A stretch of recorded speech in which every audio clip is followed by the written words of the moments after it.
अस्सलाम वालेकुम students, welcome to my YouTube channel English Lingate. आज मैं हाज़िर हूँ एक नई वीडियो के साथ और आज की वीडियो में मैं बात करूँगा कैरोलिन एज के बारे में। इस वीडियो में मैं कैरोलिन एज को 3 पार्ट्स में डिवाइड करके डिस्कस करूँगा। 3 पार्ट्स में डिस्कस करने का मकसद यह है ताकि आप लोगों को आसानी से समझ आ जाए। तो before you proceed to the video, I request you to please subscribe me to my YouTube channel and let's begin. जी, तो कैरोलिन एज का टाइम पीरियड है 1625 से 1649। कैरोलिन एज का जो टाइम पीरियड है ये वो टाइम है जिस पर चार्ल्स वन ने इंग्लैंड के ऊपर हुकूमत की। चार्ल्स वन से पहले यानी 1625 से पहले जेम्स वन इंग्लैंड का रूलर था। जेम्स वन की डिमाइस के बाद यानी 1625 के बाद 1625 में चार्ल्स वन ने इंग्लैंड की क्राउनशिप संभाल ली और वो 1649 तक इंग्लैंड का बादशाह रहा। जो चार्ल्स का नाम था वो लैटिन वर्ड कैरलोस से डिराइव किया गया था, जो कि एक लैटिन वर्ड है और जिसको बाद में मॉडिफाई करके कैरोलिन बना दिया गया। तो इस वजह से चार्ल्स वन ने जिस टाइम पीरियड पर इंग्लैंड पर हुकूमत की यानी 1625 से लेकर 1649 तक, तो इस टाइम पीरियड को हम इस वजह से कैरोलिन एज बोलते हैं। कैरोलिन एज से पहले जितना इंग्लैंड में रेनेसा आया था, कैरोलिन एज में वो थोड़ा सा कम हो गया। उसका जो ज़ोर था, उसका जो स्पिरिट था, वो थोड़ा सा मदम हो गया, थोड़ा सा कम हो गया। और उसके बदले में मेटाफिजिकल पोइट्री या जिसको हम रिलीजियस पोइट्री भी बोल सकते हैं, उनका ज़ोर जो है वो ज़्यादा हो गया और वो ट्रेंडिंग में आया। मेटाफिजिकल पोइट जो था ये बेसिकली एक पोइट्स का एक ग्रुप था जो एक स्पेसिफिक स्कूल ऑफ थॉट को फॉलो करते थे। ये लोग ज़्यादातर रिलीजियस पोइट्री के ऊपर फोकस करते हैं। मेटाफिजिकल पोइट्री के बारे में मैं बाद में एक डिटेल से वीडियो बनाऊंगा।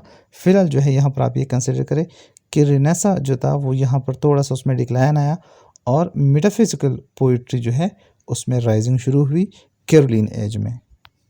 रेनेसा के डिक्लिनेशन के साथ साथ प्रोज और ड्रामा में जो कि पिछले एलिजाबेथन एज में जिसको बहुत तरक्की मिली थी, वो भी इसके साथ थोड़ी सी डिक्लाइन हुई और उसकी भी थोड़ी सी पॉपुलैरिटी जो थी वो कम हुई। इसके अगेंस्ट अगेन मैं बात करूँगा, इसके अगेंस्ट मेटाफिजिकल पोइट्री जो थी वो अपलिफ्ट हुई थी। मेटाफिजिकल पोइट्री ये इस स्पेसिफिक स्कूल ऑफ थॉट का जो फाउंडर था वो बहुत फेमस पोइट जॉन डॉन थे। जॉन डॉन के साथ बाकी जो स्टूडेंट या आप कह सकते हैं जो कुलीग पोइट्स थे, उनमें George Herbert, Robert Herrick, Henry Vaughan and Thomas Grieve और उसके अलावा भी थे, बट ये प्रोमिनेंट और फेमस पोइट जो थे उनके साथ शामिल थे। मेटाफिजिकल पोइट्स में जॉर्ज हॉर्बर्ट, रॉबर्ट हेरिक और हेनरी वॉन ऐसे पोइट्स थे जिनको हम शिवेलरी पोइट्स के नाम से जाने जाते हैं। मतलब ये वो लोग थे, ये वो पोइट्स थे जो बादशाहों के लिए, जो कोर्ट्स के लिए पोइट्री करते थे।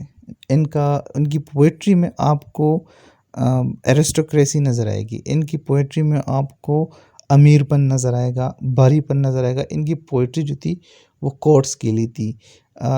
हुकूमती जो पावर में लोग होते थे, जिनके पास कोई सीट होती थी, जिनके पास पावर होती थी, ये लोग उनके लिए पोइट्री करते थे। ऑफ कोर्स जॉन मिल्टन को हम कैसे भूल सकते हैं। जॉन मिल्टन बहुत ही फेमस पोइट, उन्होंने भी कैरोलिन एज में अपना काम स्टार्ट किया था। इसके अलावा प्रोज राइटर में हमारे पास थॉमस क्राउन और बॉटन जो थे वो प्रोमिनेंट थे इस एज में।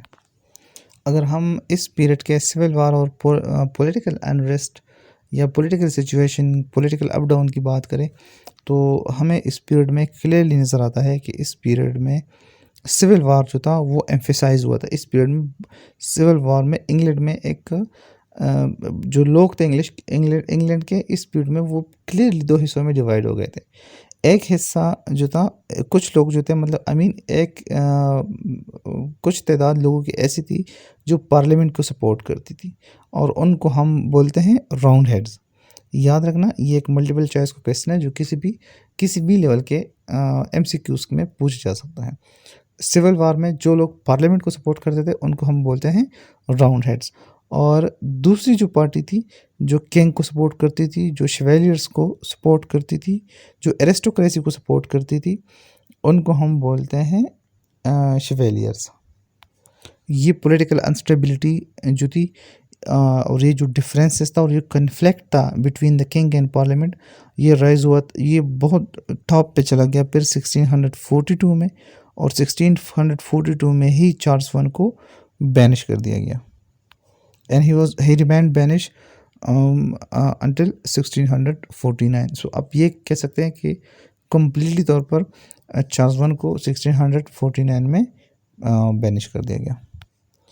जब चार्ल्स वन को 1649 में बैनिश किया गया तो ये पॉलिटिकल अनस्टेबिलिटी जो थी वो स्टेबल नहीं हुई, बट वो कंटिन्यू रही टिल 1660 में। 1660 में चार्ल्स टू को किंग बना दिया गया, जिसकी वजह से शायद उनका डिमांड भी यही था कि चार्ल्स टू को ही किंग बना दिया जाए, लेकिन चूँकि चार्ल्स वन रूलिंग में था तो जब वो 1649 में बैनिश हुआ तो वो पॉलिटिकल स्टेबिलिटी थी वो स्टेबल नहीं हुई, वो कंटिन्यू रही। और 1660 में जब चार्ल्स टू को किंग बना दिया गया तो स्टेबिलिटी आनी शुरू हो गई और चीज़ें जो है वो आहिस्ता आहिस्ता ठीक होनी शुरू हो गई। जो लोगों के बीच में कन्फ्लिक्ट था, जो किंग और पार्लियामेंट के बीच में कन्फ्लिक्ट था, वो आहिस्ता आहिस्ता रिजॉल्व होने शुरू हो गया और चीज़ें जो थी वो ठीक होने शुरू हो गई।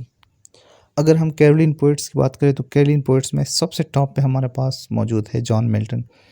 जॉन मिल्टन के कुछ अर्लियर पोएम्स हैं जैसे कि on the morning of Christ nativity 1629 में लिखा गया, एलेग्रा है नया 1645 में लिखा गया।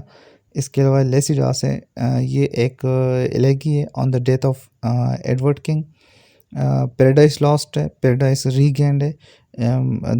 These are two poems are all about to justify the way of God and to resistance to शैतान, टेम्पटेशन एक्सेट्रा, इन चीज़ों के बारे में है। इसके अलावा सैमसन एगोनिस्ट है, एक बाइबल एस्पेक्ट्स है, एक बाइबल एस्पेक्ट्स भी कह सकते हैं और इसको हम एक राइटियस पोएम भी कह सकते हैं। अगर हम मेटाफिजिकल पोइट्स या शिवेलियर पोइट्स की बात करें तो उसमें सबसे पहले हमारे पास जॉन डॉन है। जॉन डॉन, जैसे कि मैंने आपको पहले बताया, he was the founder of metaphysical school, he was the founder of metaphysical thought. एक फेमस वर्क है उनका, a hymn to God the Father. Metaphysical poetry की जो फाउंडेशन है वो जॉन डॉन ने की थी। उसके बाद हमारे पास मेटाफिजिकल पोइट्स में आता है जॉर्ज हर्बर्ट। जॉर्ज हर्बर्ट जो था ये द चर्च ऑफ इंग्लैंड में एक रिलीजियस पोइट का काम करता था। इसका एक फेमस वर्क है द टेम्पल। नेक्स्ट हमारे पास है हेनरी वॉन। हेनरी वॉन का एक फेमस वर्क है साइलेक्स सेंटिलेंस। उसके बाद है Robert Herrick, the Noble Numbers, इनका बहुत फेमस वर्क है। रिचर्ड लवलेस, फ्रॉम प्रिजन, इन्होंने लिखा, जो कि काफ़ी अरसा तक बल्कि टिल नाउ इस्तेमाल होता है, लोग बड़े शौक़ से पढ़ते हैं। और जो क्रिटिक्स है उन्होंने भी इसको बहुत अप्रिशिएट किया हुआ है। आखिर में इसमें एक है sir John Suckling. John Suckling ने एक फेमस वर्क लिखा है बिलाउड अपॉन द वेडिंग, जो कि बहुत ही फेमस पीस ऑफ लिटरेचर है। And last but not least हमारे पास प्रोज राइटर जो थे, दो प्रोज राइटर इस पीरियड में बहुत प्रोमिनेंट रहे, जिसमें एक जो है थॉमस क्राउन और दूसरा जो था वो है रॉबर्ट बर्टन और थॉमस क्राउन इस पीरियड में प्रोमिनेंट प्रोज राइटर थे। जी स्टूडेंट्स, तो ये एक छोटी सी वीडियो थी कैरोलिन एज के बारे में। I hope you will get it in an easy way.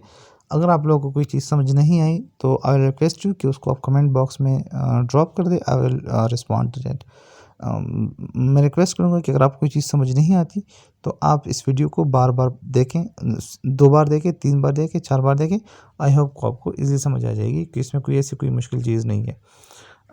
यहाँ तक आई होप कि आपको इंग्लिश पीरियड का जो लिटरेरी एज है यहाँ तक आपको समझ आ गया होगा। मिलते हैं नेक्स्ट वीडियो में। Thank you so much.